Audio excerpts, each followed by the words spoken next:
Bonjour. Alors, je veux revenir sur ce principe-là. Vous savez donc, en réalité, quand on dit que Tinoch, que le peuple juif, quand ils sont partis, ils ont quitté le mont Sinaï après le don de la Torah, ils sont partis en courant parce qu'ils ont été stressés. Ça a été trop puissant pour eux. Donc, ils n'ont pas voulu supporter cette puissance. Vous voyez? Maintenant, regardez, c'est le seul enseignement, Rabbi Yosef, écoutez bien, c'est le seul enseignement. Vous voyez, même quand ils ont reçu la Torah, on dit Shamou et Akolot, Ve'am, Ra'ou et Akolot. Vous voyez, même là, on nous dit, ils ont vu. Ils ont d'abord vu les colottes, ils n'ont pas entendu les colottes, ils n'ont pas été impressionnés par la Torah. Ils ont vu, ils ont laissé la chose s'imprégner en eux, c'est tout. Maintenant, ils n'ont pas encore réfléchi quelles sont les conséquences de cette Torah. Ils l'ont pris, ils l'ont vu, ils ont pris les enseignements, les 10 commandements, et ils les ont pris comme une vision. Vous voyez? Si tu ne veux pas faire d'invente, commence d'abord par regarder. Même les 10 commandements qui étaient des paroles, ils les ont pris en tant que vision.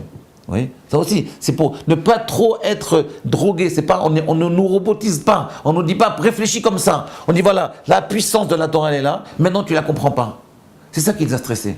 Si on leur avait donné une explication, alors ça aurait été ok, d'accord. C'est bon, mais ça vous aurait calmé, mais ça aurait été faux. On nous a donné un enseignement, une puissance d'enseignement, on l'a mis en nous. Non, vous avez 7000 ans pour réfléchir là-dessus, là jusqu'à la fin des temps. Réfléchissez de génération en génération, écrivez des livres, commentez Rashi, Tosfot, Rambam, Rabbi Shimon Bar Yochai. Et n'arrêtez pas de commenter et réfléchissez par vous-même. Gardez votre libre arbitre. Ne vous laissez pas influencer. Ne vous babatisez pas. Ne vous laissez pas influencer. Laissez la Torah s'imprégner en vous et mettez-vous vous-même à réfléchir avec l'aide des Chachamim. Bien sûr, les Chachamim, ils ont beaucoup plus de moyens de réflexion. Leur cerveau, il est beaucoup plus droit que le nôtre. Mais avec le temps, vous allez droitiser votre cerveau. Non, écoutez bien. Donc, qu'est-ce que ça veut dire qu'ils ont fui, que Tinoch Aborem Bet Sefer? Et pourquoi ça a provoqué toutes les autres avérotes? Je vais vous dire pourquoi, Rabbi Yosef. Ça veut dire qu'en réalité, dans l'homme, il y a deux couches, il y a deux facettes, il y a deux faces. Il y a deux couches, si vous voulez. La couche superficielle qui ne veut pas la Torah. Et la couche profonde qui veut la Torah. Et si on aborde la Torah superficiellement, à bout d'un moment, on va la rejeter. Elle va partir, elle va nous quitter, parce qu'elle va nous stresser, c'est trop puissant.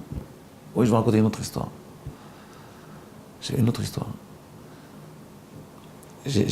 Quand j'étais encore à Rome, regardez ce qui s'est passé. J'ai fait un cours, il va se reconnaître le type. J'ai fait un cours, il y avait peut-être 300 personnes, entre eux, en mincha arvit. Et je me suis mis à crier. Enfin, je ne crie pas trop fort, mais ils n'ont pas l'habitude, vous voyez. Ils n'ont pas l'habitude. Moi, je suis habitué avec mes élèves, à les shivas, on pousse. Mais devant des gens qui sont plus ou moins traditionnalistes, il vaut mieux les mollo, quoi.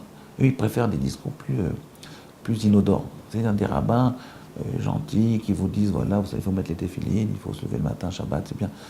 Pas trop fort. C'est comme ça qu'il faut faire. Et moi, je peux pas faire ça. Alors, je vais... Et les gens, ils aimaient bien, parce qu'il y a beaucoup qui me connaissaient. Il y a un type, il s'est retourné, il m'a tourné son dos.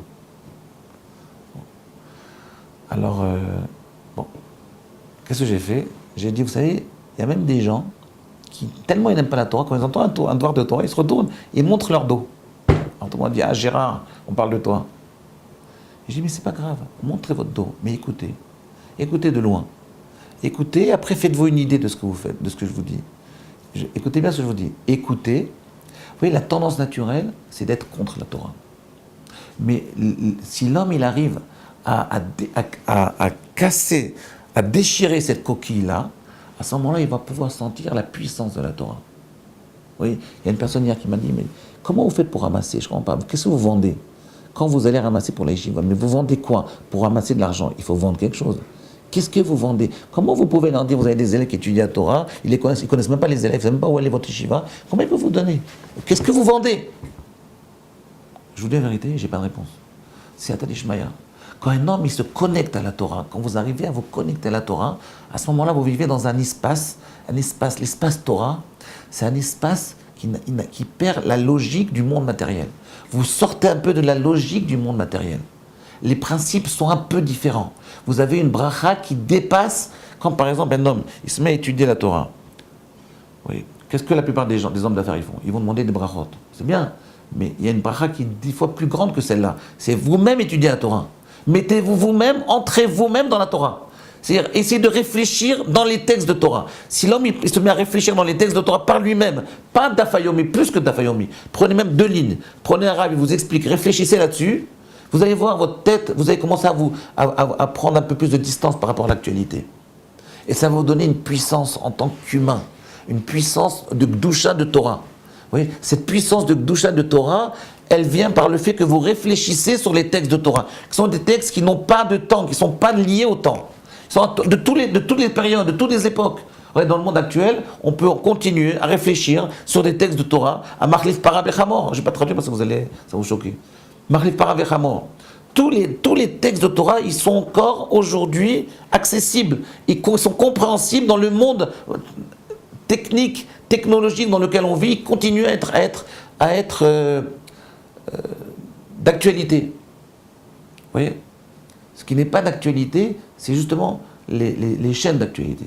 Parce que tous les 10 minutes, ça change. Mais la Torah, elle ne bouge pas. Elle vous permet de réfléchir, d'apprendre à réfléchir. Vous voyez ?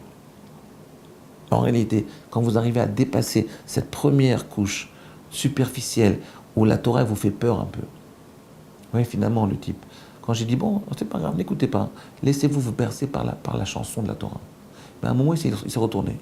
Parce que la Torah, quand on l'écoute doucement, on écoute la chanson, on n'écoute pas les paroles, on écoute la chanson, il y a une certaine pureté, une certaine kdusha, sainteté qui vous prend un peu aux tripes, et à un moment, elle vous fait retourner.